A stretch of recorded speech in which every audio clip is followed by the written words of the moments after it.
Live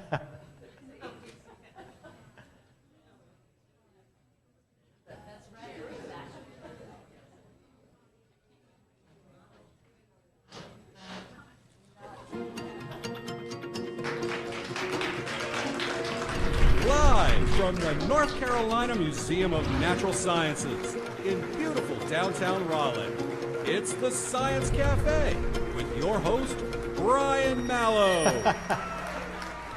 Well, welcome everybody. My name is Roy Campbell. I'm Director of Exhibits and Digital Media at this museum. I've been here for 24 years, and it's great to be here and have you here as well. So tonight there's a former board member of our museum, David Carr. He was a professor at UNC School of Library Science and Informatics, and he wrote prolifically about the value of museums and libraries. And one of my favorite quotes that he came up with was that museums and libraries are incendiary devices.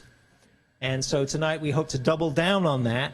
We've got a really good subject, which is flame retardants in your home, weighing the risks. And we have, as Bill has told me, an all-star panel tonight. And we have two Heathers and a Susan. And so our first speaker will be Dr. Heather Stapleton. She's an associate professor of environmental chemistry and exposure science at the Inglis School of Environment at Duke University. Then our second speaker will also be Heather White. Heather is a lawyer, environmental policy expert, and the former executive director of the Environmental Working Group, EWG, a nonprofit, nonpartisan organization dedicated to protecting human health and the environment. And last but not least, Susan Inglis is executive director of the Sustainable Furnishing Council, an educational and marketing organization that promotes healthy environments inside and out. And so, without further ado, I'd like to invite Dr. Heather Stapleton to do a little bit more of your introduction and then take it away. Thank you. Thank you for the nice introduction, and thank you very much for coming out in a very cold evening. As already indicated, I'm a professor at Duke University, and I have a significant interest in environmental chemistry and exposure science, and I've been at Duke for, I guess, 11 years now, and have been conducting research on flame retardant chemicals for over 15 years now. So we have a wealth of experience on flame retardants. So if you have a question about flame retardants, we can probably answer them. But I wanted to kind of just, in terms of what I was going to speak about, just summarize what are the main issues with flame retardants, why are they there, what are they, and why should we be concerned about them. So to give you a little background on flame retardants, we're talking about chemicals typically that are applied to consumer products to reduce their flammability or reduce their ignition potential. So these are chemicals that you might find in a variety of products in your home. They could be your carpets, it could be your furniture, it could be drapes, it could be wirings, cables, electronics. They're used in a variety of applications. And they're in these products because there are actually standards that have been implemented over the past several decades that require certain products or certain materials to resist a flame, resist a smolder ignition, etc. And these standards were implemented primarily back, many of them in the 1970s, due to a number of fires that were typically started in the home or sometimes in public places from smoking of cigarettes, or some materials just were thought to be ignition sources. For example, TVs sometimes would heat up a lot. They generate a lot of heat. They could be an ignition source and start a fire. And what's interesting about these facts and observations are that, materials we use today in the home are very different than materials you would have found in a home constructed 100 years ago. Particularly with furnishings. We have a lot of synthetic materials made from petroleum. And so take, for example, your sofa in your home. If you would have had a sofa in your home 100 years ago, it would have been more likely to be made a majority of wood and cotton, which can certainly burn, but they take a long time to burn. Today we have a lot of synthetic upholstery materials and polyurethane foam, which are quite flammable, right? They're very appealing because they're very comfortable and we like to sit on them, but unfortunately they also can burn very quickly. So due to increasing concerns about the flammability of these items, standards were implemented, primarily in the state of California back in 1976, that required residential furniture to meet a flammability standard. And the cheapest and most effective means of meeting this standard was to add chemicals to the polyurethane foam. And it's important to point out that these chemicals are added to polyurethane foam, and they help it meet this standard, but they will still burn. It doesn't prevent them from catching fire. They still burn. So there's lots of issues about how much fire safety protection they actually provide in some of these products. And so, over the last several decades, these chemicals have been used, and science has now shown that these chemicals over time can escape from these products and they accumulate in indoor environments. So you can detect them in your air, you can detect them in, we took dust from your vacuum cleaner, they'd be found in those. And if we took a blood sample from many of you in the audience and analyzed it, they would probably be in your bodies. Data has quite clearly shown that more than 95% of the US population has these chemicals in our body. And unfortunately, children have the highest levels because these chemicals have a tendency to stick to dust particles. And children have higher exposure to dust because of crawling behavior. They put their hands in their mouth. And when you have higher exposure to dust, you have higher exposure to the chemicals that are associated with those dust particles. So children between the ages of 1 and 3 typically have the highest exposure to these chemicals. And it's important to note there's actually several different types of chemicals that can be used in a lot of these products. All have different concerns about health effects. Up until 2005, one of the most common class of chemicals used to meet the flammability standards in residential furniture was a class of chemicals called PBDEs. It's an acronym for a very long chemical name called polybrominated diphenyl ethers. And then data suggested that these chemicals are very persistent. So they were resistant to degradation. They'd stay around for long periods of time. They could stay in our bodies for long periods of time. Some of them can stay there for years, decades. And then they have been shown in animal studies to cause different health effects. So they're considered endocrine disruptors. Some of them are considered to be carcinogenic. And due to these concerns, they were actually phased out from use in the United States in 2005. They were actually officially banned in the European Union, but our laws are very different here, and I know Heather will talk a little bit about that in a short minute. So these have been phased out, and we knew that they were phased out, but it's been very difficult and challenging to understand how industry responded to that phase out, to understand, well, what would they use as a replacement, because the flammability standards are still present. And the use of these chemicals is often proprietary. We have several different chemical companies that will manufacture these. It's a big business for them, and they want to maintain that business, so they're considered confidential business information. And as a researcher, I thought it was very important for us to know what chemicals are being used as replacements. And the only way we could actually determine this was by actually taking samples of people's furniture, and we bring it into the lab and we analyze it. And so we've been doing that for 5 or 6 years now, and we're learning a lot about what the new chemicals are on the market, and then tracking exposure to these new chemicals as well. And now we know that the new ones on the market, we're also exposed to them. Again, children have the highest exposure. Unfortunately, one of the more common ones that we found in about 50% of the furniture on the market right now is considered a carcinogen. And there's a lot of concerns about the exposure and health effects from this chemical and what it's doing in our bodies. But I will point out that we've published a couple papers on this, and we know a lot about these different flame retardants, and we've received a lot of questions from the general public and different groups about how do we find out if this chemical is in our furniture. Well, we actually approached the Superfund Research Center at Duke University, which is federally funded, and they provided us some funds to offer free testing to the general public.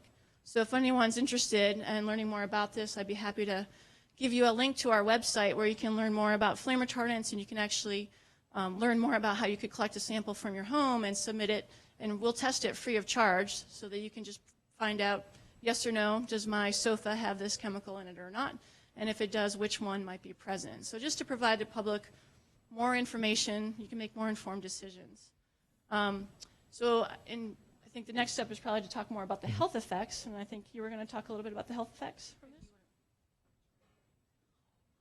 Thank you so much, Dr. Stapleton. And really, it is such an honor to share a stage with these two amazing powerhouses. And if any of you are familiar with the research that Dr. Stapleton has done, it's just she's a preeminent scientist when it comes to flame retardant chemicals and what they do to our, how we're exposed to them and what they do to our bodies over time. So I'll quickly talk about some of the health effects that we found in the studies and then just really try to answer this question, like, how did we end up here? So I'm a lawyer by training, so Dr. Stapleton, you jump in at any point when I'm talking about the scientific literature. I'm also supposed to be brief because the point of these cafes is really to have a dialogue and a conversation. It's a challenge for me, and that's where Susan's going to come in, because as a lawyer, I wasn't really trained to be brief, but I'll try my best for sure. So when it comes to health effects of flame retardants, we've seen everything from real concern with neurological development in animal studies, including lower IQ, hyperactivity, attention deficit disorder. We've seen linked to cancers as well, including thyroid cancer. There's some concerns there. And also, it is seen that some of these flame retardant chemicals can actually interfere with our hormone signaling. So they've been identified as endocrine disruptors as well. So there's a growing concern about what their health impacts may be.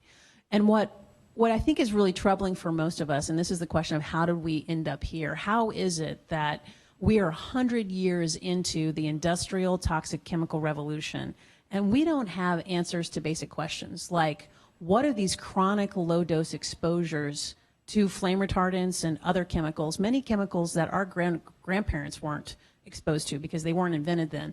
What do these chronic low-dose exposures do to our bodies over time, and what do they do in combination? We just don't know.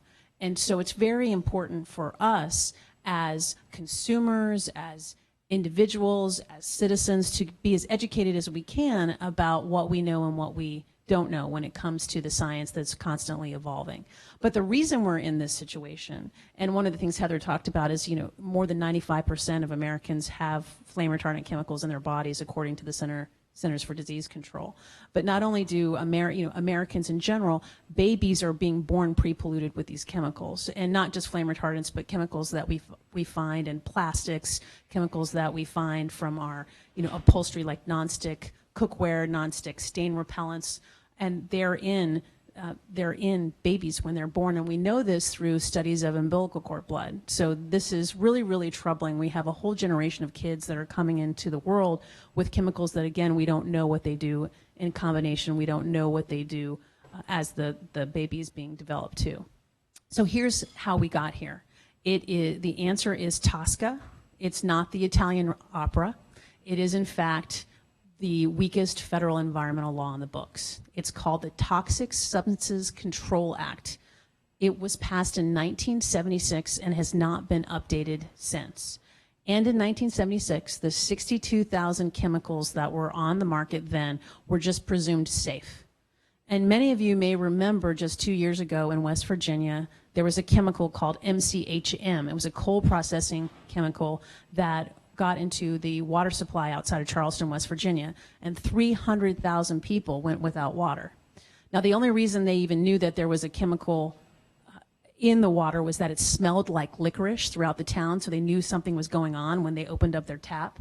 But if you recall, the Centers for Disease Control and the public health agencies didn't really know much about the chemical. They initially said, don't worry, it's safe, it just smells bad. And then they said, weeks later, oh, well, if you're pregnant and under 6, you probably shouldn't drink it. And then a day later, they said, don't worry about it, you'll be fine. The reason is because MCHM was one of those chemicals that was grandfathered in 1976 when this law was passed. And as a result, there really weren't any requirements or health and safety data studies. So the other problem with this law is what's called the safety standard, just really what makes a chemical safe. It is on us. It is on academic researchers like Dr. Stapleton. It's on business leaders like Susan represents. It's on nonprofit advocates and other scientists to show that a chemical is unsafe to get it off the market, not for a chemical company to show their product is safe for it to come on the market.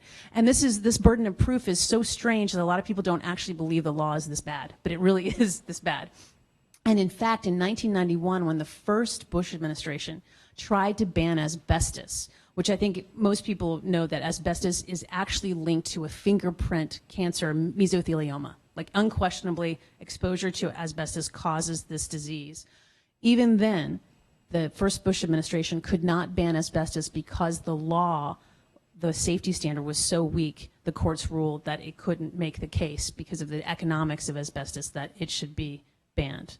So this is a real problem. The third issue, which is what Heather mentioned, is confidential business information. We joke, and it's hard to joke when you're talking about toxic chemicals law, I promise, but we joke that it's kind of like Las Vegas for chemicals. You know, what happens under TSCA, it will always stay in TSCA because it will always be confidential business information. You know, even the National Security Administration, the CIA, the FBI, there are sunsets to confidential business information. We're able to see FBI files of people from 20 years ago. There is no such end when it comes to confidential business information under TSCA. And it's been a real challenge, as Heather was saying. I mean, it is really strange to think an academic researcher is asking the general public, hey, if you're interested in having your sofas tested, come to our lab and we'll tell you, and we also get the information because we don't know what chemicals are in the market. We don't know what the substitutes are once we get a chemical ban, and that's also a reoccurring problem that we see.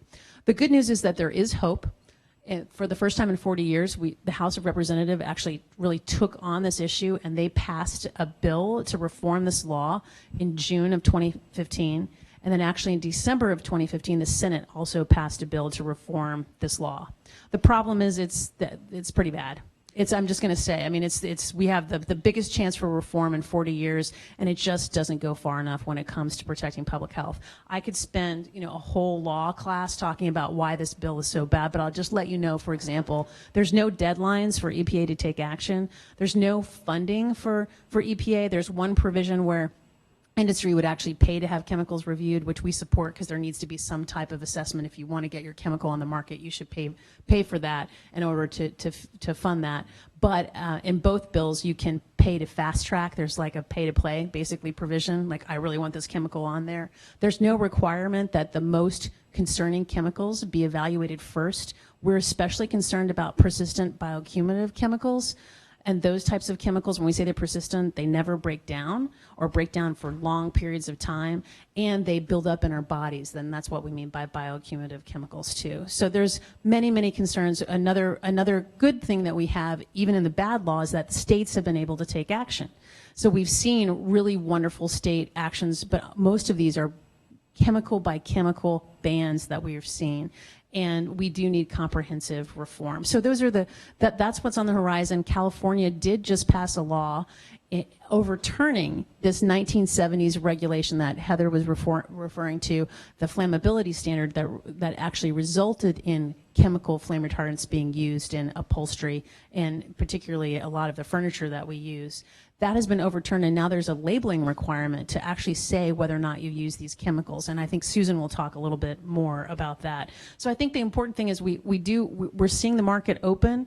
We really want consumers to be educated, but ultimately we can't shop our way out of these problems. We really do need comprehensive reform that puts public health first. And also, just finally, I'll say, another reason we need to change this law is what Dr. Stapleton was saying too, is this issue of what's called a regrettable substitution. We get PBDEs off the market, and then we see chlorinated tris, a cancer-causing chemical that's used as an alternative. And we don't know, because this law is so broken, that those alternatives are safe. So we fundamentally need to change it.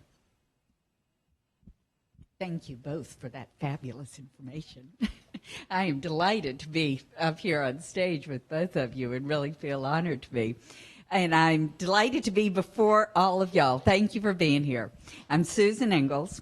I direct Sustainable Furnishings Council. I want to tell you a little bit about the organization and how it fits in, how our concerns and our work fit in with the topic at hand.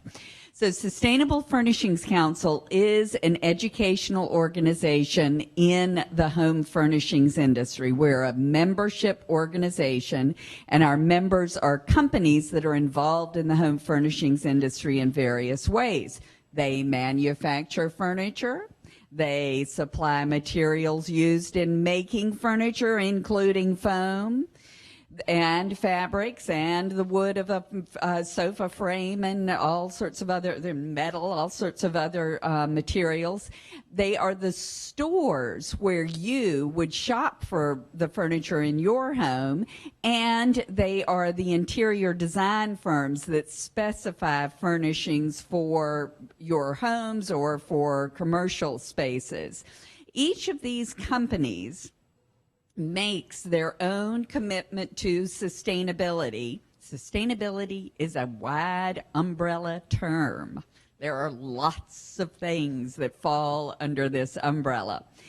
But each of these companies makes their own commitment to sustainability. It's going to vary a lot company to company, what specific focus one company has compared to another. But they've all got a commitment, and they've got a commitment to transparency, and they've got a commitment to continuous improvement. And we, as an organization, support them in realizing their commitment. What this means to you as a furniture consumer is that you can go to our website and find companies that have made the commitment to tell you the truth about what they're doing now and to continuously improve. Now, there are lots of things that are significant about furniture. Residential furnishings is a tiny industry, especially compared to the chemical industry. It's a small industry, but it's an impactful one because we add a lot of value to every material we use, and we are a global manufacturing industry. And we use a whole lot of energy in production and in transportation, and we use a lot of forest resources. Our concern as an organization is about healthy environments inside and outside, and the forests are a very important thing about what we're concerned about outside, the health of our forests. Our concerns about the health of our indoor environments has a lot to do with our concern about what our furniture is made of and whether it is made of things that have compounds that have polluted the environment getting to our homes, and then once it's in our homes, is it clean and healthy for us? And the unfortunate fact of the matter is that frequently your new furniture is going to be off-gassing something or emitting something as materials break down that are going to do you some harm. And these flame retardant chemicals are a prime example of that. So the information you're getting from Dr. Stapleton, the expertise you're getting here to know the questions to ask and the answers to look for is very important. What I want to be sure you know is that you can ask those questions, and it is possible for upholstered furniture manufacturing companies these days to make you furniture that is free of flame retardant chemicals. It's possible. It might not be their regular way of manufacturing, but you can look for the label that has had to be on furniture in California since the beginning of last year. You can look for the label that says whether this piece of furniture passed the flammability test using flame retardant chemicals or not using flame retardant chemicals, and I urge you to look for said label. Most manufacturers do put it on all the furniture they ship, whether they ship it to California or not, because it's a whole lot easier to just put it on all of them than to separate it state by state. And there are several places on the internet where you can find lists of companies that sell furniture that is flame retardant free. Those, I want to reinforce this caution that you should look for the label, because those companies might sell some, and that's what I've just told you, that it's possible for them to sell you a piece of furniture that is FR chemical free. but it might not be most of what they're selling. So I do want you to be sure to look for the label. And on our website, you will find companies that have made the commitment to use no flame retardant chemicals anymore at all. So if you buy a new piece of furniture from Lee Industries, for instance, made right here in North Carolina with lots of North Carolina materials, you will also be assured that there are no FR chemicals in it. If they made it a few years ago, it had them in it. It was the law. They had to have the flame retardant chemicals in their foam. But they're an example of a company that took them out the moment they were able to. Okay, I want to know what y'all want to know. That's correct. So this is the part where we'll open this up for questions. I just want to start with a few. I want to point out, first of all, that there's some information that we have from the Sustainable Furnishing Council on your tables there that might be very helpful in formulating some questions. I'm curious to know, it kind of goes across the breadth of what you're talking about. Is this just an issue for furnishings in America? Does Europe have this problem? If I was to go down to one of my large big box companies and buy some furniture that was probably coming from Asia or from somewhere else, would they by custom or by law have these chemicals in those products? Yeah, so that's a very good question. So in the U.S., almost all furniture that we buy, even furniture here in North Carolina, is meeting this California standard. And it's called, if anyone wants to go home and look in the label, it's called California Technical Bulletin 117. And you'll see a label that says, this article meets the requirements of California Technical Bulletin 117. So the U.S., we're all meeting a California standard. Outside the U.S., there's actually only one other country that has a flammability standard for residential furniture, and that's the United Kingdom. So in the United Kingdom, they use very different chemicals than we use here. They wouldn't dream of using something like chlorinated tris over there because they know it's a carcinogen. So they've actually been quite shocked that we use this chemical here in the United States.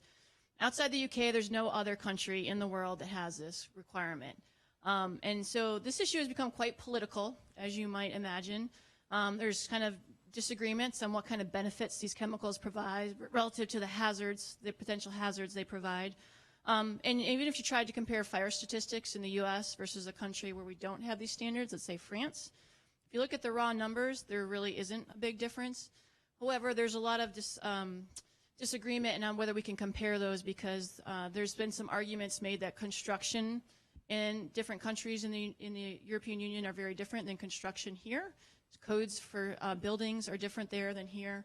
So it's very difficult to compare, but we are one of the only countries in the world that has this standard, which is likely why the U.S. population has the highest concentrations of PBDEs in their body relative to the rest of the world as well. I mean, that's been clearly shown through scientific studies. Just raise your hand if you have any questions. Yeah, two for you guys to share, just two. I had two questions. One was, I've always had this kind of feeling that polyurethane foam, once it catches fire, does it make toxic fumes, and just how toxic are they?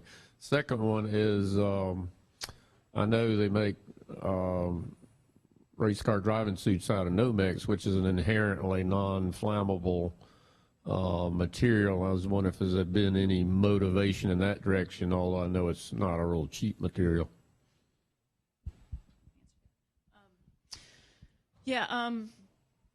So in regards to the materials on the uniforms, we haven't done as much research there. I know there's been some interest in testing uniforms from pilots, particularly in the military, because we do know the military is a big consumer of some of these chemicals, but it's really not clear where they're being used. They are used in camping tents as well, I will point that out. There's a flammability standard for camping tents, so we know there's some use there, and we are looking at that and electronics.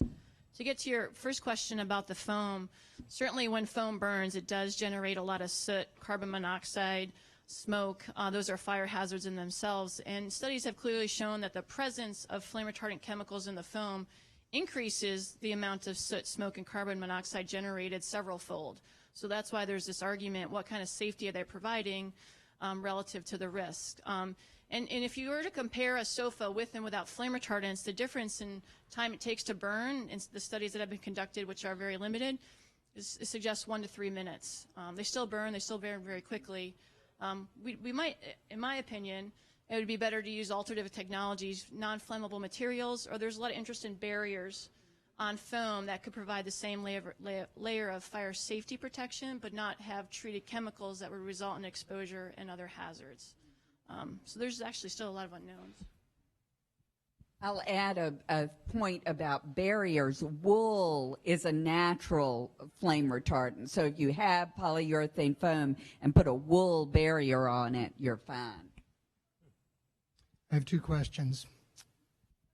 First, if I'm going to buy a nice new couch, am I ahead by buying a Danish all-metal leather-covered couch where no fabric things are come off? Secondly, I've been on both sides of business and environment. Given the current situation, if you had 3 years of research showing a chemical was indeed quite bad, how long would it take you to go through the system and have it banned? Okay, I'm going to have Dr. Stapleton and Susan answer the couch question. I have an antique at home. We talked about this already. I have one from the 1940s. It was my grandparents' sofa. The second question is, how long would it take a chemical to be banned? Gosh, that's such a great question. To get a chemical on the market takes about 90 days. That's how quickly it goes with the EPA, just depending on what the chemical is, because again, it's presumed safe, and there's really no significant data requirements that you have to show. There are some under the new chemicals program, but it's not much of a barrier, honestly. To get it banned is a whole different story. I honestly, it's about 10 years. I mean, that's what we saw with DECA, for example, which is a PBDE.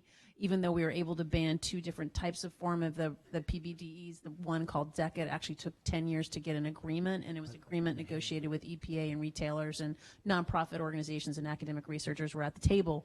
But it was basically, what happens is that there's a lot of media attention we hope, driven by nonprofit organizations like I used to run EWG, when researchers like Dr. Stapleton find this evidence, and then companies get concerned. They say, no, we can't, while they're researching what's the alternative. When they get the alternative there, they're like, okay, we're ready for a phase out. So it just depends on the economics for them, and it depends on how bad the studies are and how bad, honestly, the PR hit is, but it's really about 10 years. And with the case of asbestos, it's still not banned. So it's hard to say, but that's what I would say. Well, I'll just say, in terms of the sofa, I was able to buy in Durham, North Carolina here, a sofa set. It was made in Italy. It was a little more expensive, but it's nice, leather furniture. It has some polyurethane foam in it, but does not contain the flame retardants because it was manufactured in Italy, sold in North Carolina, so it didn't have to meet. So they just can't sell it in California, but they could sell it here. You can get one made in North Carolina as well, and with fabric instead of, and upholstery companies are going to be offering you 300 or so different kinds of fabrics. You're going to have lots of choice. Yeah, the standards have changed a lot just in the last year, so there are more options now.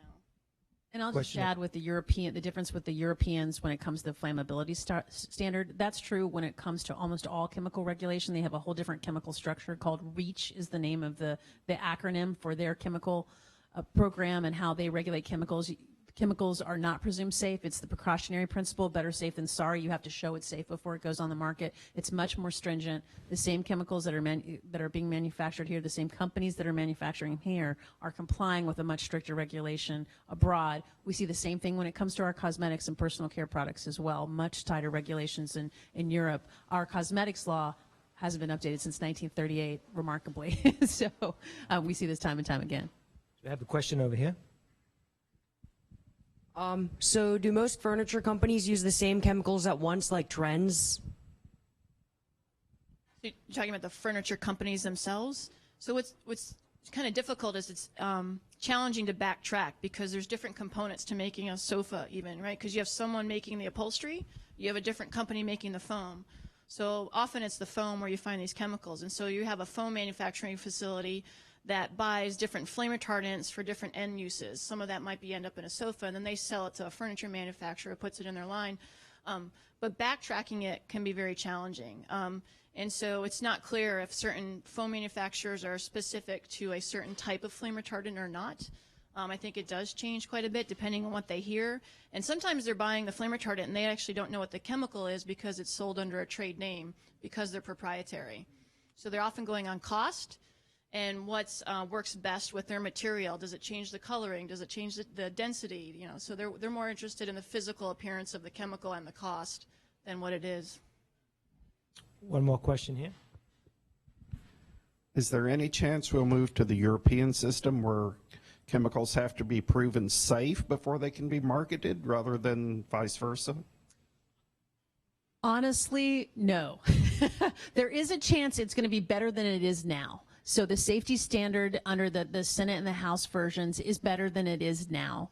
It is not, our view has always been that chemicals in consumer products should be at least as safe as pesticides. That's our belief. Reasonable certainty of no harm is the legal standard. What it is in both of these versions of the law is an unreasonable risk of significant harm to the environment. Still, you still have to show that the risk is unreasonable.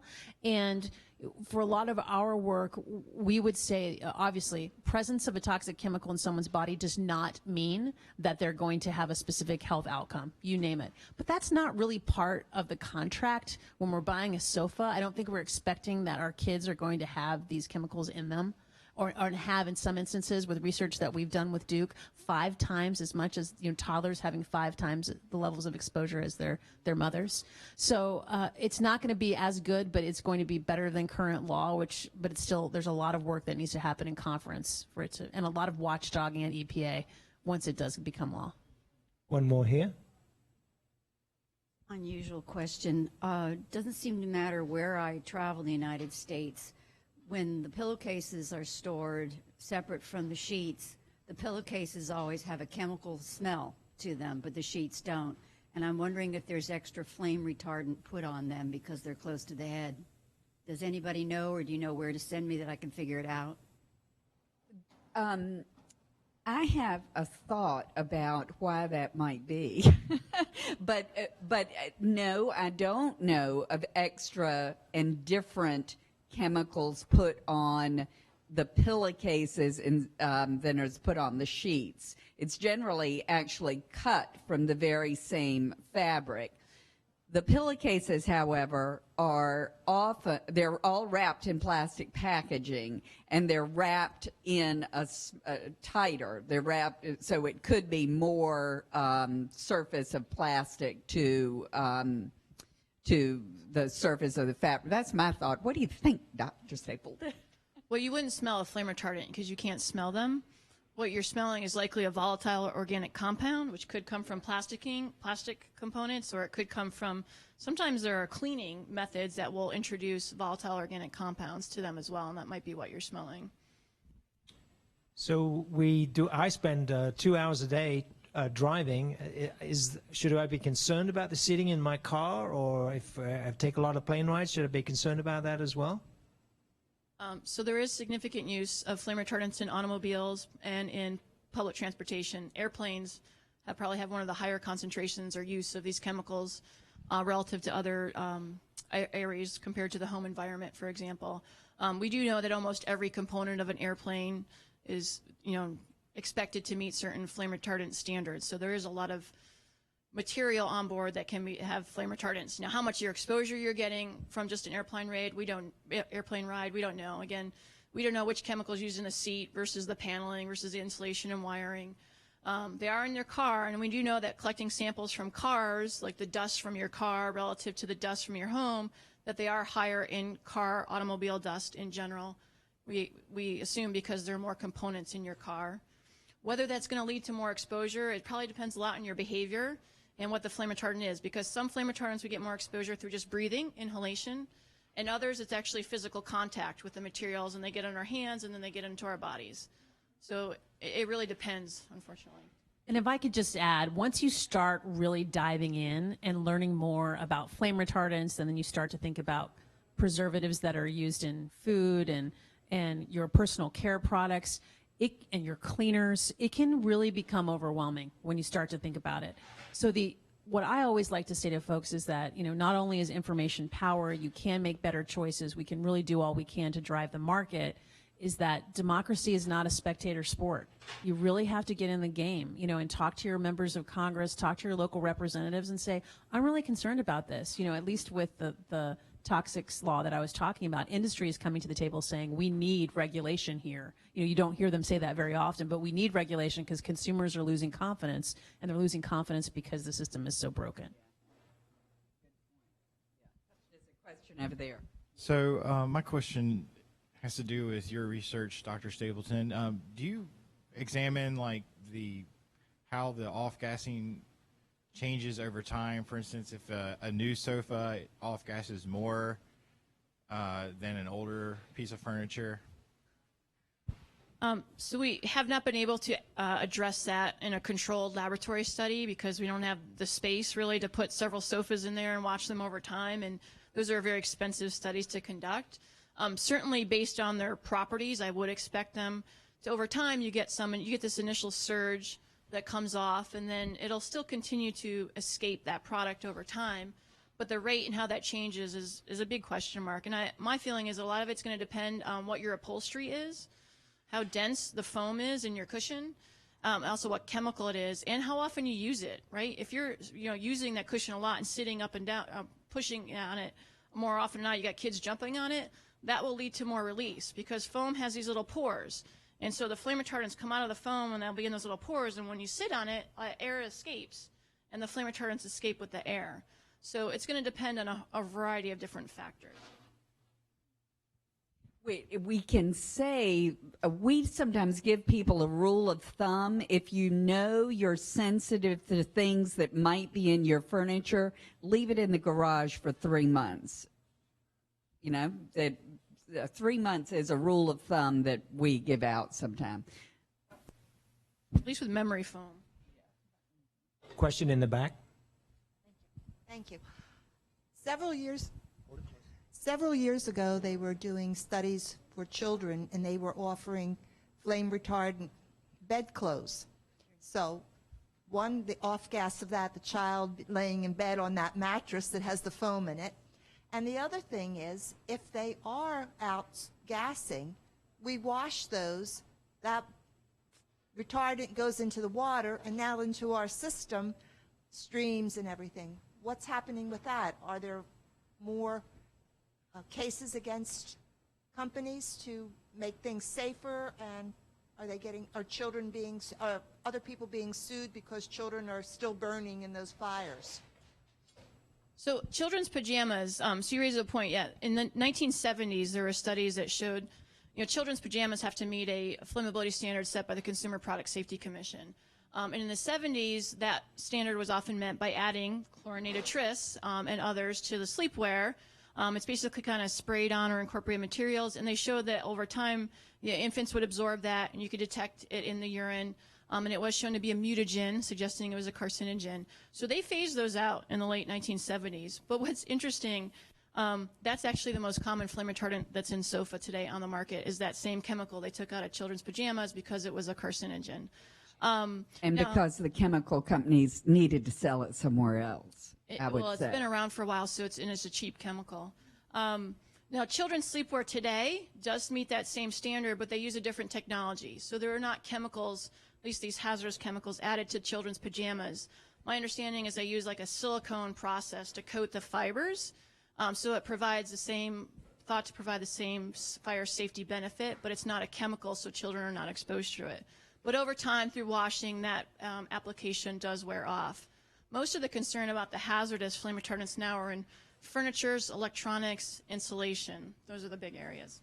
I will add that the Consumer Product Safety Commission is actually looking at the flammability requirements when it comes to children's products. They're reevaluating that, so it's a great opportunity to use your voice. I'm telling you, I know it may not feel like it, but actually electronic advocacy does matter, and even sending those emails to the Consumer Product Safety Commission really can make a difference. Really raising your voice can do that. And when it comes to lawsuits, there have been Prop 65 lawsuits when it comes to different type of flame retardant chemicals. The Center for Environmental Health is a terrific organization. They do a lot of lawsuits under Prop 65 when it comes to these different chemicals and consumer products. Great resource. And as you're saying, the Consumer Product Safety Commission is specifically considering a rule about 10 different flame retardant chemicals now. So it is a good time to let them know you'd rather not have that stuff in your home. Hey, first off, thank you guys for being here. My wife and I actually own a company that's a little bit outside the subset of what you do, but we live this every single day, and it's extremely, extremely confusing to people. And even to us, we have a couple of questions that we're still confused about. If you took every single bit of chemical flame retardant out, what is your guys' opinion on polyurethane foam in general? Because that is a petrochemical. And number two, we're talking about flame retardants here, which is extraordinarily important. But what other chemicals are out there? Because furniture still has stain fighters, water repellents, who knows what else. Can you give us some insight on that? I'm going to let the scientists speak, but I, of course, will get a word in. Polyurethane foam is extremely concerning for many reasons. It is inexpensive and cushy and widely used, and some of the things we're concerned about can be mitigated by covering it up properly with something clean. So it's going to keep being used, but I find it a concerning material. Other concerning materials that we are extremely dependent on because we expect life to be comfortable and easy include stain repellents, and the stain repellents that are commonly used on most furnishing products are concerning. They are, and like your Teflon pans are, and like a lot of our rain gear is. But so that's the other thing in our furniture that I get most worried about. But I'd like for you, Dr. Stapleton, to talk about the science a little bit for us. Okay, I'll do my best. Yeah, foam production's increased a lot over the past couple of years. It's a very comfortable material to have in a lot of furniture products. But to make polyurethane, it's a polymer, and when you make it, you're actually using toxic ingredients, isocyanates, right? But they're thought to be, when they're polymerized, they're not likely to escape or lead to exposure and health concerns. So there's concerns about other chemicals in the foam, maybe unreacted isocyanates, memory foams becoming more and more popular, memory foam pillows and mattress pads. And if any of you have bought a new one, you notice this smell. Those are the volatile organic compounds I was referring to earlier, and I think there's a lot of interest, certainly some data suggesting those could be hazardous for some people. I mean, I get probably an email at least once every other week from somebody that thinks that smell is flame retardants, and I keep telling them it's VOCs, but I've seen a lot of people have these personal experience about the concerns of the smell with the foam. So I think there's more and more interest in the foam in general and what else is in there besides the flame retardants. And there's certainly other things in furniture that could be a concern. The stain repellents, those are typically polyfluorinated chemicals.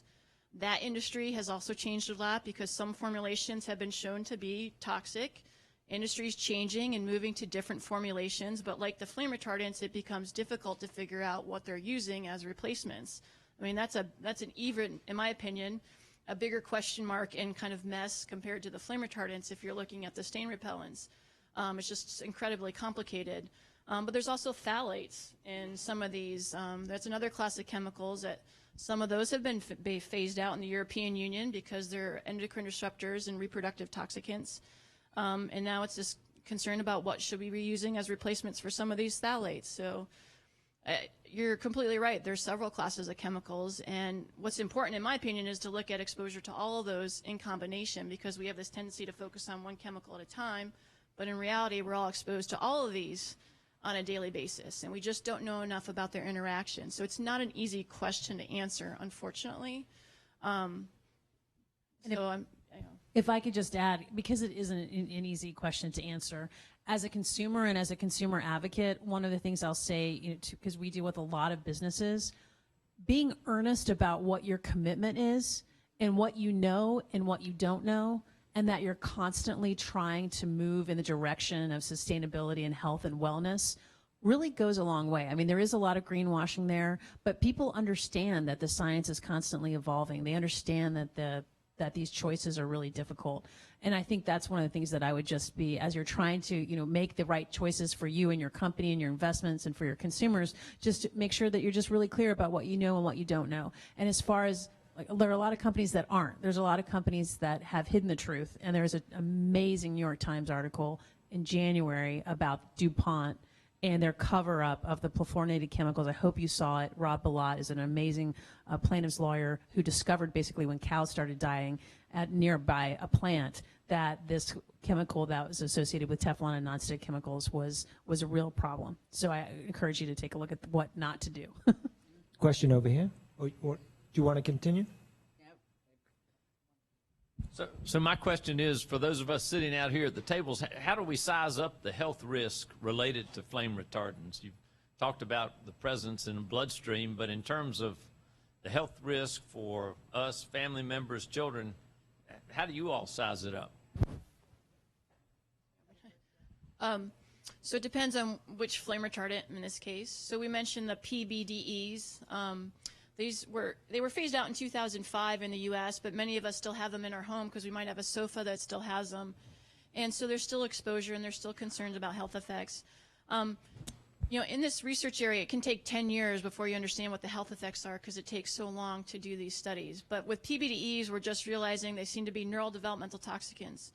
So 3 or 4 studies now have shown that if the mom during pregnancy has higher levels in her body, the children are significantly more likely to have a lower IQ and score lower on tests of cognitive ability, fine and gross motor function, et cetera. And so neural development seems to be the bigger concern with PBDEs. Now, today on the market, almost half of our furniture has chlorinated tris. That is considered a carcinogen by the Consumer Product Safety Commission. We're just starting the studies to see if higher exposure levels are related to adverse health outcomes. I mean, animal studies clearly show it disrupts several different endpoints. There's carcinogenicity, there's endocrine disruption, it alters thyroid hormones, there's reproductive endpoints. How that's leading to health effects in the U.S. population, that's what we're working on now, and we don't have the answer to that just yet. Got one. Which of these flame retardants are skin absorbable, and do we have any way of knowing, or is it mostly inhalation that's the transmission factor? That's where it depends on the properties of the chemical. So with PBDEs, it's been shown that actually the major route of exposure for most people in the U.S. is actually inadvertent ingestion of dust particles, which could actually be, I mean, we don't think about ourselves as eating dust, but we actually get some contact with these in our hands. So it's either hand to mouth or it's slow dermal absorption over time that's integrated. For these new ones like chlorinated tris, it's actually believed inhalation is a bigger exposure route because more of it will get into the air that we breathe. So it really depends on the type of flame retardant. Oh, thank you. Sorry, I'm trying to get the It's okay. Boo. It's 2 quick ones. You said the word greenwashing, and greenwashing was in your brochure as well for you. Thank you. Can you make sure you define that? Because people may not know what that is.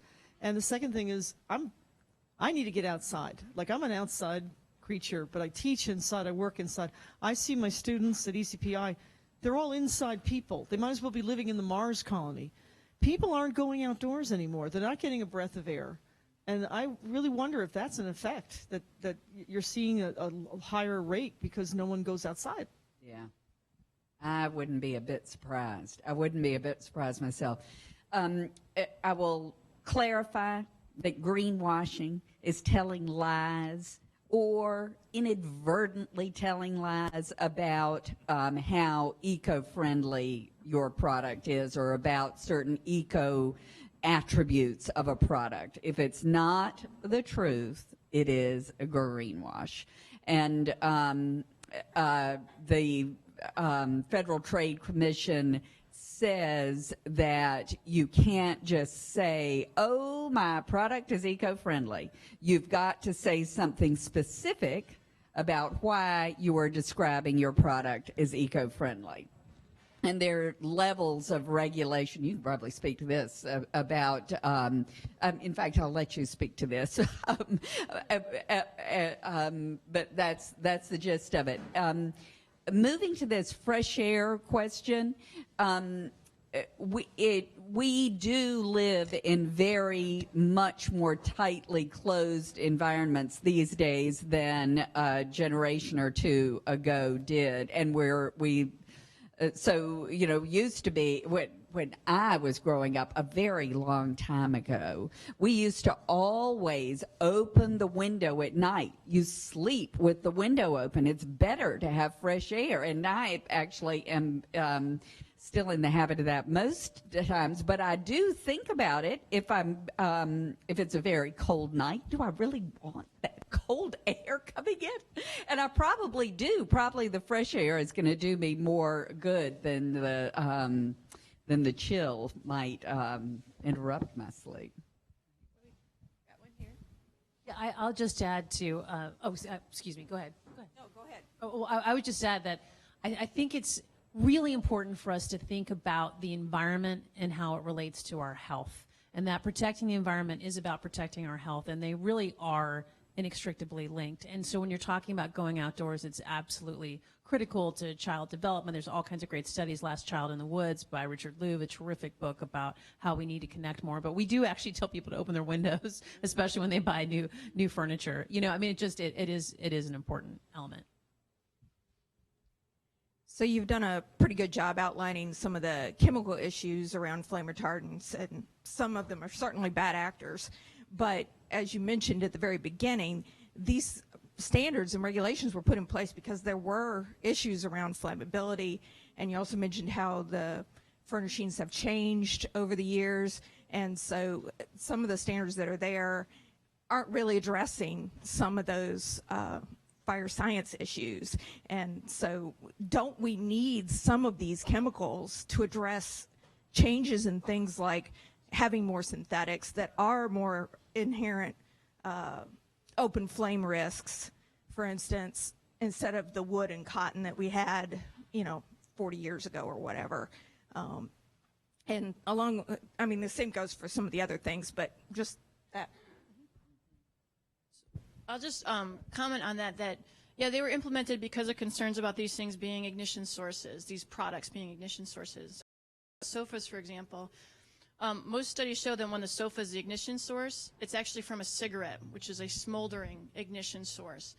The standard that was implemented in 1976 in California, TB 117, was an open flame standard that would maybe be applicable to candles. So the concern is that, we're using a high load of chemicals to meet this open flame standard, but maybe that's not what we need. Maybe we need something that just shows resistance to smoldering, like smoldering cigarettes. So the change that occurred in California just last year was actually to change that standard from open flame to smolder ignition. And so you can meet smolder ignition different ways with lower amounts of flame retardants or using these barrier technologies, which they meet the standard then. They're thought to provide the same fire safety benefit, although certainly we need more data on that, without using higher loads of flame retardants. Now, with electronics, our TVs, your casings of your TVs can be 10 to 15% by weight of a flame retardant chemical. That's a lot. And that's because, years ago, we had these really big cathode ray tube TVs, really heavy. They had lots of lead in them. They generated a lot of heat. People would put candles on them, so they were an ignition source from the heat, sparks inside, and from candles causing fires on the television. Well, what does everyone have today? Flat screen TVs.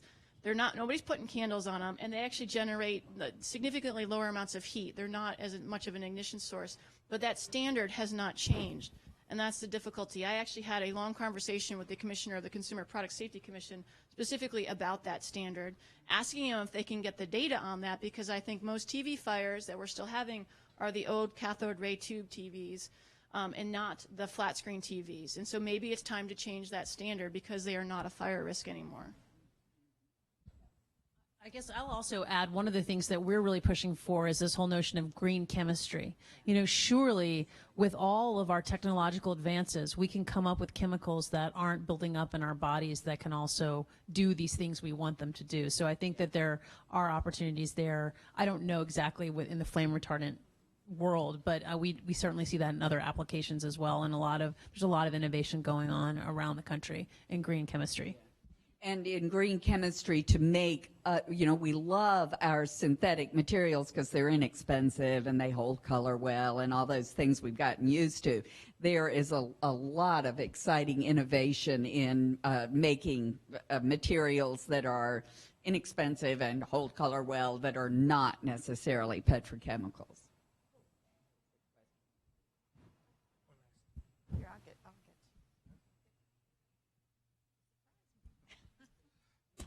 Quite a few years ago, we used to have a gasoline additive, I think it was called MTBE, and then we got rid of that apparently because EPA wanted to get rid of it because when gasoline leaks into the ground, the MTBE makes the groundwater taste bad. So it wasn't a concern about the gasoline getting into the ground, it made the groundwater taste bad, which seems really kind of wrong-headed. So with MTBE, it wasn't just that it tastes bad, it was actually undrinkable because it was so, I mean, it was undrinkable. And as a result, there were just tons of cases and litigation from municipalities suing the gasoline companies for making this additive. And there's actually some phenomenal documents on EWG's site that we obtained from some of these cases where one of the oil company executives was giving a presentation and he thought he'd lighten up the mood and had all these different things that the acronym MTBE could stand for, and it was, more things biodegrade easier, it was more threat to better earnings. I mean, they knew that this chemical had this property, which is why the property of going into the groundwater very quickly and making these aquifers undrinkable. And so that's why they've had huge jury verdicts and punitive damages against these companies. So there are wrong-headed, like when it comes to the environment, there can be overregulation, there can be issues dealing in that context. When it comes to toxic chemicals, it is not happening. Like even the industry is saying we need stronger rules because we're getting hit hard because we don't know what the right alternatives are. I mean, I know companies come to us, I'm sure they come to both of you saying we want to do the right thing. What alternatives should we use? And we have to say we actually don't know because the system's so broken. We don't know what your options are and what are the health and safety studies there. And by the way, if you've deemed any of this information confidential business information, we don't even know what we're looking at. So it's really hard. The deck is stacked for all the parties. So we'll go back to our usual custom of asking questions after we've sort of come to a halt here now. Just got one last question, actually, which is kind of that Katie has asked, and that is, as Americans, if we are consuming, this is getting into our bloodstreams and so forth, do we stand out against the rest of the world? Do we have a fingerprint or a footprint or whatever you want to call it when we compare ourselves, say, to Europe or to even to third world where they might be living out in natural environments? Do we really stand out with these in our signature? Yeah, there's several studies that have shown that PBDEs in particular are an order of magnitude higher in our bodies than any other population in the world because of a result of this use in furniture, residential furniture, for the PBDEs at least. And there are some, in Canada actually imports some of our furniture, so they have higher levels too, but Canadian and U.S. populations higher, order of magnitude higher than any other country in the world. So are there diseases that that are showing up for us that not the rest of the world? I mean, that's a huge question to me. I mean, there certainly are. I mean, there's a number of even neurodevelopmental disorders in children that are increasing here. And it's difficult to track and compare health outcomes because a lot of it's how it's collected and diagnosed in different countries, and that presents lots of different challenges. But there's a large interest in this. Thyroid disorders in general are also increasing rapidly, and there's a lot of concerns that the flame retardants might be responsible or a contributing factor to the risk for these. Thyroid cancer in particular, we have a study going on at Duke now trying to determine if higher exposure to flame retardants and PBDEs in particular are associated with increased risk of thyroid cancer. It's now actually the fastest growing cancer in terms of incidence rates of any other cancer out there, and particularly in the U.S. And I'll just add that we did at EWG an intergenerational study where we took a grandfather, his daughter, and a grandson, and it was fascinating seeing what their body told a story of. The grandfather, who happened to be Ted Turner, had high levels of lead in his blood. And whereas his daughter had a high level of synthetic musks, Laura Turner-Seidel, who talks a lot about this, she had parabens and phthalates associated with a lot of personal care products. Her son, who's also an environmental activist, had high levels of flame retardants. And so it was just really interesting. It's something that we never really thought about, this footprint, Katie, that you're asking. Like, we have a chemical footprint that is from industrial toxic pollution, not from our DNA. And it's really pretty stunning. Analyses of archived serum samples show that the doubling time for PBDEs was 2 to 5 years. So in the 1990s, as you went along, the average concentration in the U.S. population was doubling every 2 or 3 years, depending on where you were, because of the increased use of these chemicals. Well, thank you. Would you like to say one last thing, the last word? Okay. Well, I'd like to thank our guests tonight. It's been wonderful. I'd like to thank Bill Ross, former Secretary for the Department of Environment and Natural Resources, for calling this together. So have at it. We're closed here, but the conversation can still continue.